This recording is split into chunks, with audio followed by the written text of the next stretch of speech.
cardiologues, médecins internistes et tout le personnel médical concerné par l'hypertension artérielle. Donc, ma présentation, il s'agit de traiter l'encéphalopathie hypertensive aux urgences. Donc, on insiste à le dire, le cerveau est l'une des cibles privilégiées de l'hypertension artérielle.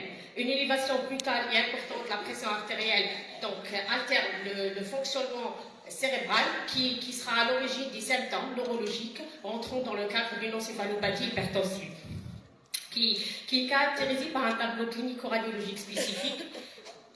L'encéphalopathie hypertensive est une urgence médicale à diagnostiquer à temps, à prendre en charge, car les symptômes et les lésions sont souvent réversibles, mais peuvent avoir une évolution néfaste. Sur le plan historique, les premiers symptômes neurologiques suite à une hypertension artérielle associée à un état urémique a été décrit au début du siècle, du XXe siècle, décrit en 1914 par Bollard et Farr, et le terme d'encéphalopathie hypertensive a été introduit pour décrire des troubles neurologiques chez un patient présentant une néphrite aiguë avec hypertension artérielle par Oppenheimer et Fischberg en 1928. Sur le plan épidémiologique, 1 à 2% des patients hypertendus présentent une urgence hypertensive. La leucoencéphalopathie hypertensive représente 16% des urgences hypertensives. Elle peut toucher tous les âges et les deux sexes, mais on a observé une nette prédominance avec un pic intéressant les âges allés de 20 ans à 40 ans et une petite prédominance féminine en rapport avec les causes gynécologiques, notamment l'éclampsie, la prééclampsie et le HELLP syndrome. Les nouvelles recommandations de la Société européenne de cardiologie 2024 donc, précisent qu'une urgence hypertensive donc, pourra s'installer au-delà des chiffres de la pression artérielle, 180 mm pour la systolique et 110 pour la diastolique.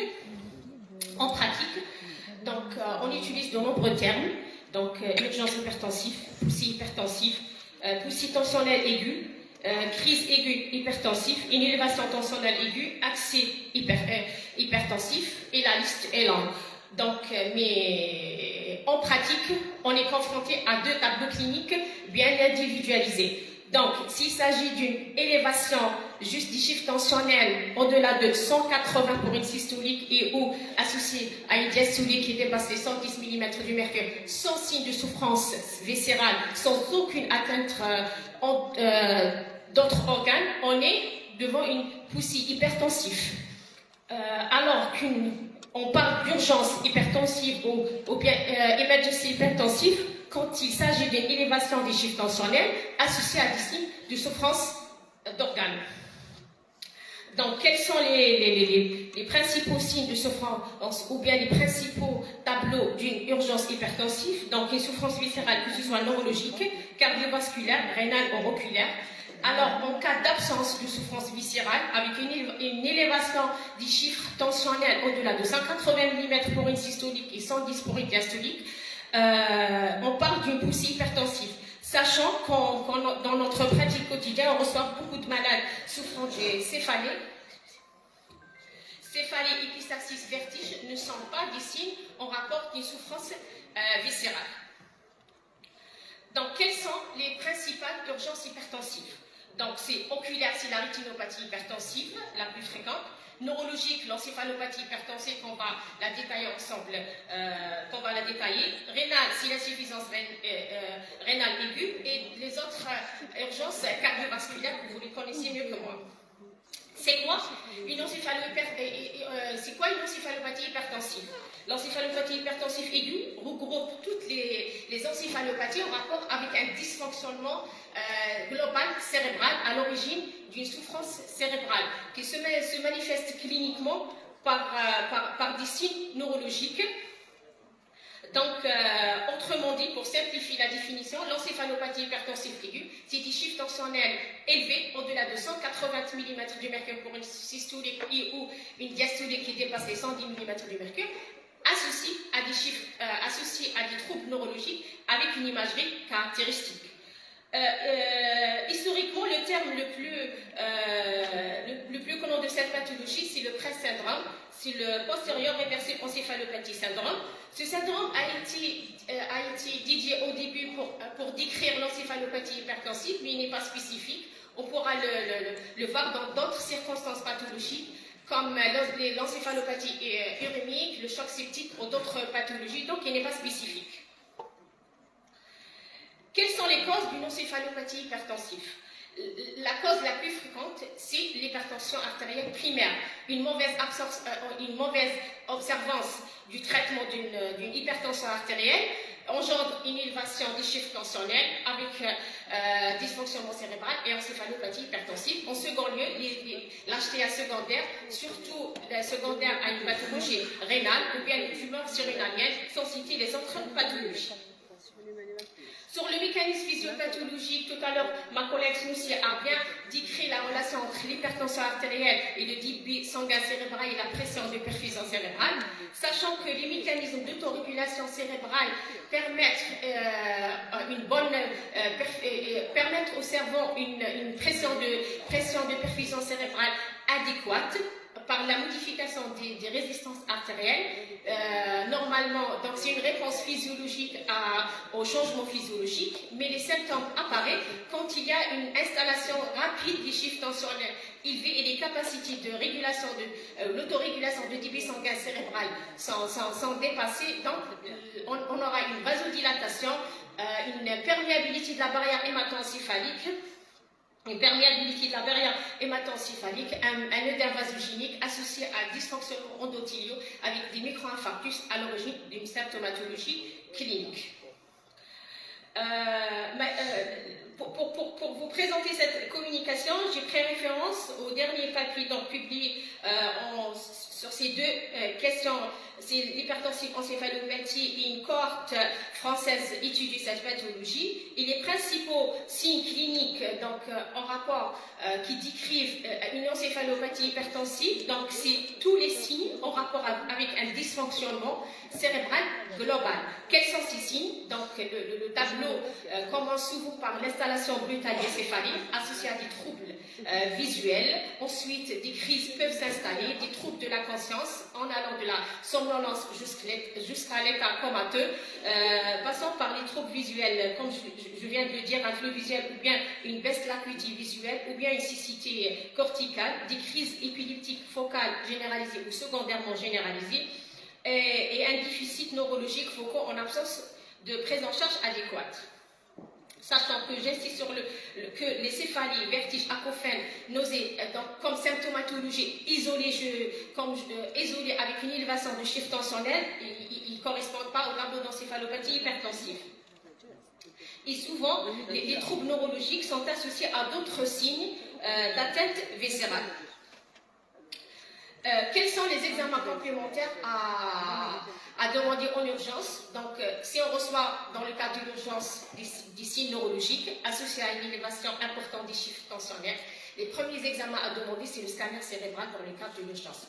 C'est le premier scanner, donc c'est un examen rapide, accessible dans le cadre de l'urgence et qui nous permet de faire le diagnostic. Qui nous donne une approche. Il ne permet pas de faire avec certitude le diagnostic, mais il nous aide à faire une approche diagnostique. Tout d'abord, en éliminant les autres diagnostics différentiels qui peuvent donner le même tableau clinique. Et dans la majorité des cas, il pourra nous montrer, donc objectiver des hypodensités, surtout du siège postérieur, parieto-occipital.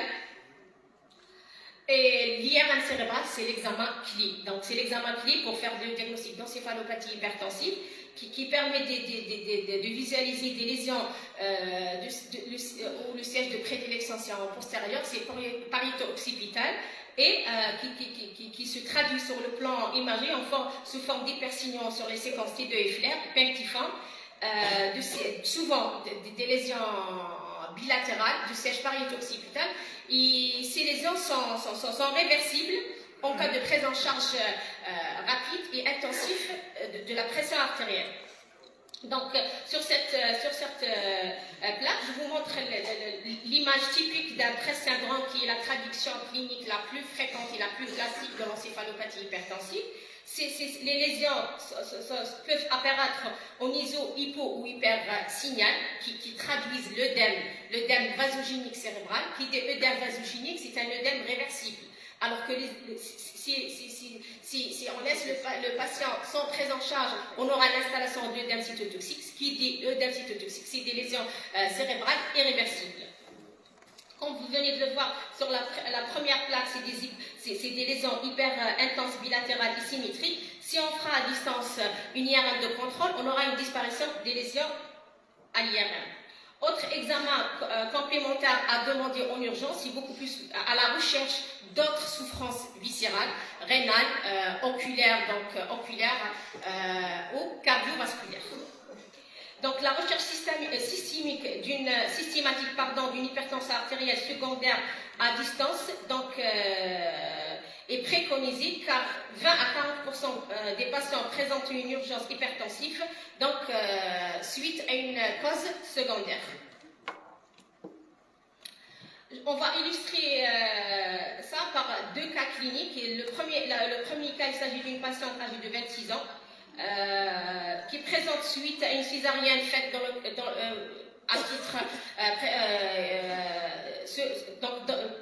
une césarienne faite suite à une prééclampsie.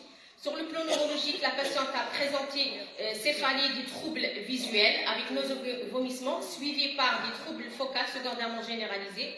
L'examen neurologique au pavillon des urgences retrouve une patiente consciente, co-compétente, confuse avec un score de Glasgow à 12 sur 15. Sans déficit moteur avec un œdème papillaire bilatéral au fond d'elle. Un scanner fait dans le cadre de l'urgence ayant objectivé 2 hypodensités de siège parieto-occipital. On a complété par une IRM à confirmer l'existence d'un tableau évocateur d'un Press syndrome, donc c'est des hypersignaux sur les séquences T2 et flair à prédominance occipitale. Et concernant les constantes vitales, on retrouve une fréquence cardiaque à 107 battements par minute avec une pression artérielle à 240-130 mm du mercure. Tout ce tableau clinique fait évoquer une encéphalopathie hypertensive. Le deuxième cas clinique, c'est une patiente âgée de 36 ans sans antécédents notables qui présente des crises convulsives précédées par des céphalées quelques jours auparavant. L'examen neurologique, on retrouve une patiente co-coopérante somnolente dans un état post-critique suite à sa crise, avec un score à 13, sans déficit moteur, avec un fond d'œil normal. Le scanner, donc, on n'arrive pas à visualiser les écodensités, mais un œdème diffus a été objectivé. On complète par une IRM cérébrale. Donc, on retrouve l'aspect d'un œdème cérébral avec un disque hypersignal postérieur. Donc, c'est un aspect caractéristique d'une encéphalite postérieure réversible. Il s'agit de multiples foyers d'œdème cérébral. De siège cortico-cortical de la convexité à prédominance postérieure. Quels sont les diagnostics différentiels à évoquer devant un tableau d'encéphalopathie hypertensive? Si toutes les étiologies qui peuvent donner une souffrance cérébrale globale, à savoir une hypoglycémie, une encéphalopathie toxico-métabolique, un sevrage, une méningite ou encéphalite, l'accident vasculaire cérébral, l'état de mal. Mais en pratique, comment faire le diagnostic d'une encéphalopathie hypertensive? Donc, premièrement, il faut s'assurer que c'est une urgence hypertensive. L'urgence hypertensive, on a dit qu'elle est définie par une élévation des chiffres de la pression artérielle au-delà de 180 mm du mercure pour une systolique ou une diastolique qui dépasse les 110 mm du mercure. Associé à des troubles neurologiques, une souffrance cérébrale traduite par des souffres neurologiques allant des céphalées, troubles visuels jusqu'aux troubles des crises convulsives ou des signes déficitaires associés à des anomalies à l'imagerie caractéristique. Une fois on est sûr de notre diagnostic, on se pose plusieurs questions en matière de prise en charge. Quelle attitude prenons-nous? Donc, que faire en attendant l'hospitalisation? Faut-il hospitaliser ou non le malade? L'hospitaliser dans quel service? Faut-il baisser les chiffres tensionnels? Quelles molécules utiliser? Et quel protocole suivre? Donc, comme je vous ai dit tout à l'heure, Donc, dans notre pratique, on est confronté à deux principaux tableaux cliniques, soit une poussée hypertensive, donc une élévation isolée des chiffres tensionnels, ou bien une urgence hypertensive, c'est-à-dire élévation des chiffres tensionnels associée à d'autres symptômes. Donc, une poussée hypertensive, elle ne nécessite pas l'hospitalisation, c'est juste faire baisser les chiffres tensionnels. On utilise le plus souvent un traitement oral. Et penser à réajuster ou bien à prendre correctement la tension artérielle dans notre malade. Alors l'urgence hypertensive, là, il faut hospitaliser le malade. Avant d'hospitaliser le malade, le premier examen complémentaire à demander, c'est une imagerie cérébrale, un scanner cérébral ou l'IRM cérébral. Pourquoi? Vous allez me poser la question pourquoi? Comme on vient de le dire, donc notre attitude par rapport aux chiffres tensionnels diffère. S'il s'agit d'un hématome cérébral ou bien un AVC ischémique qui arrive dans le délai, on envisage une thrombolyse, là, notre conduite à tenir va être conditionnée par l'aspect radiologique des lésions à notre imagerie cérébrale. S'il s'agit d'encéphalopathie hypertensive, l'hospitalisation est nécessaire pour une surveillance continue et une prise en charge intensive. Une urgence hypertensive donc nécessite une hospitalisation dans un service de réanimation médicale ou bien une unité de soins intensifs. Soit une unité de soins intensifs, soit en neurologie, unit, ou bien en cardiologie. Et l'endroit où il faut hospitaliser le malade ou notre patient donc, est en fonction du tableau clinique. Par exemple, si le malade présente qu'une encéphalopathie hypertensive, on l'hospitalise en neurologie dans une unité de neurovasculaire. Mais si le malade présente un tableau neurologique associé à une autre atteinte vasculaire au cardiaque ou rénale, là, le lieu d'hospitalisation diffère. Maintenant, notre patient est hospitalisé en unité de soins intensifs ou dans une stroke unit. Donc, quelle serait notre attitude thérapeutique proprement dite par rapport à l'élévation des chiffres tensionnels? Donc, notre objectif, il faut savoir qu'il ne faut pas chercher à normaliser la pression artérielle dans le cadre de l'urgence. L'objectif recommandé, c'est une réduction de 25% de la pression artérielle moyenne en quelques minutes à 2 heures de temps, graduellement vers une tension une tension artérielle vers 160 à 100 mm en 2 à 6 heures, donc une baisse progressive des chiffres tensionnels. Un tel objectif ne peut être obtenu que par l'utilisation d'un antihypertenseur à la seringue électrique. Une baisse donc précipitée donc pourra engendrer une aggravation ou bien une ischémie cérébrale. Donc, comme je viens de l'insister, donc il faut faire baisser progressivement les chiffres tensionnels, penser à utiliser une seringue électrique et éviter les antihypertenseurs centraux. Juste un petit mot par rapport au principe dans le cadre d'une prééclampsie. Donc, on a un schéma thérapeutique bien établi ce dernier temps. Donc, et concernant le pronostic, les lésions sont réversibles, conditionnées par une prise en charge urgente, adaptée, efficace, alors que le malade pourra avoir une complication vers les troubles de la vigilance, des séquelles graves, des crises d'épilepsie. Et pour conclure, donc l'encéphalopathie hypertensive reste une urgence médicale urgente, nécessitant une prévention primaire de l'hypertension artérielle et une prise en charge précoce et adaptée est un impact majeur pour le pronostic. Et je vous remercie pour votre attention.